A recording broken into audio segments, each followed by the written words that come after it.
Hello बच्चों, कैसे हो आप सब लोग। आज मैं आपको हमारे इंडियन कॉन्स्टिट्यूशन एडॉप्शन के बारे में बताने वाली हूँ। अगर आपने मेरे चैनल को सब्सक्राइब नहीं किया है तो प्लीज़ लाइक, शेयर और सब्सक्राइब कीजिए ताकि मैं आपको ऐसे ही कहानियाँ सुनाती रहूँ।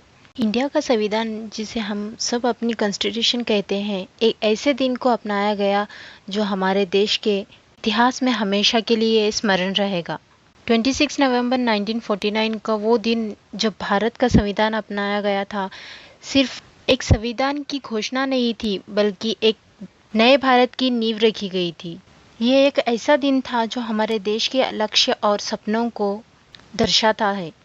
इस संविधान के माध्यम से भारत को एक गणतंत्र बनाया गया था जो हर नागरिक के अधिकारों और कर्तव्यों का स्मरण करता है। कि आज़ादी और संविधान की ज़रूरत।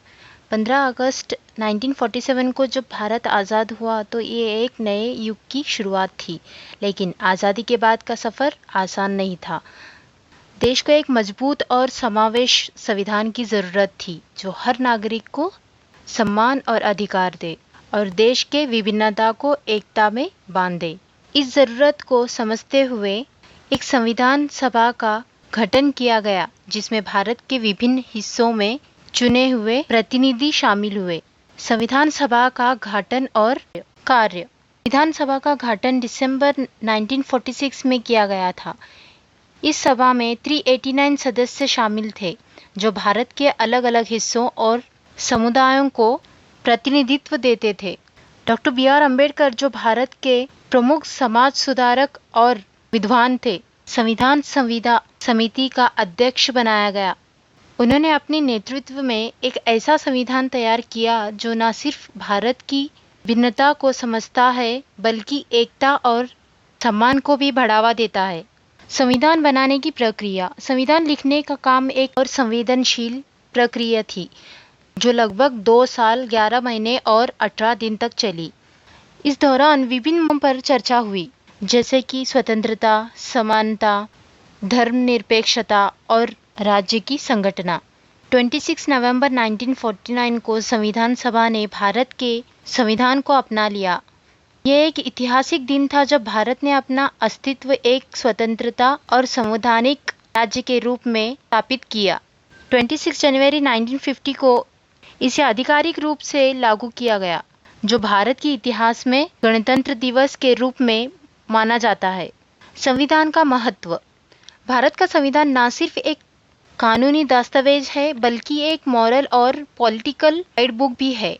इसमें 395 अनुच्छेद और अनुसूचियां हैं जो भारत के प्रशासन और नागरिकों के अधिकार और कर्तव्यों को निर्धारित करती है।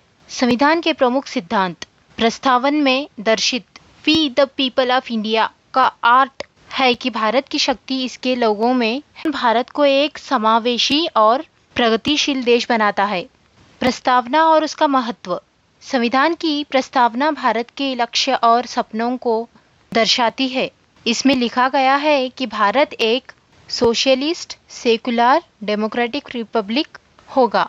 इसमें हर नागरिक के लिए न्याय, स्वतंत्रता, समानता और बंधुत्व का संकल्प है। ये प्रस्तावना भारत के संविधान की आत्मा है।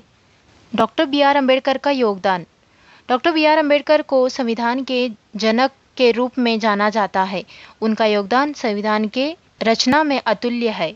उन्होंने हर सामाजिक वर्ग और समुदाय के लिए समानता और न्याय की आवश्यकता को समझा और इसे संविधान में शामिल किया।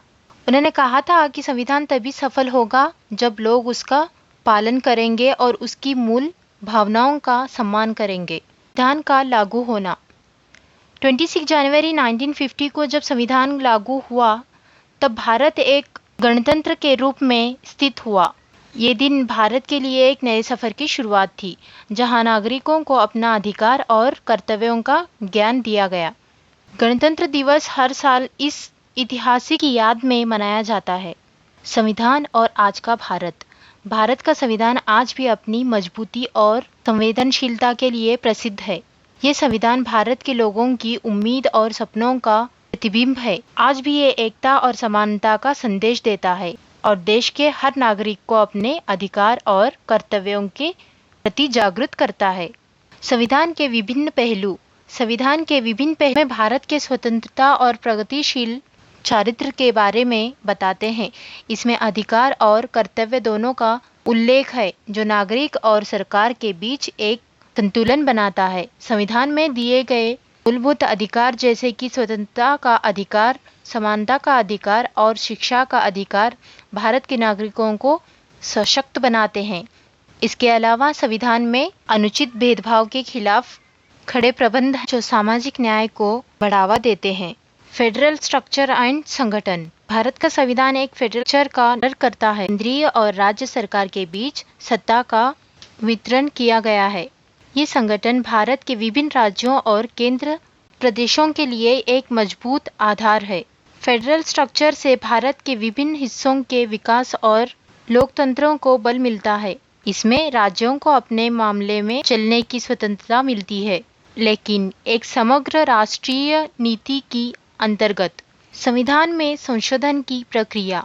संविधान की एक खासियत यह है कि यह समय और परिस्थितियों के अनुसार बदलने की क्षमता रखता है। संविधान में संशोधन की प्रक्रिया उसके लोकतांत्रिक चरित्र को दर्शाती है।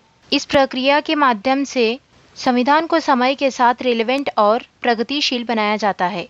अब तक कई महत्वपूर्ण संशोधन किए गए हैं जो देश के विकास और सामाजिक सुधार के लिए आवश्यक है। गणतंत्र दिवस की अहमियत। 26 जनवरी हर साल गणतंत्र दिवस के रूप में मनाया जाता है।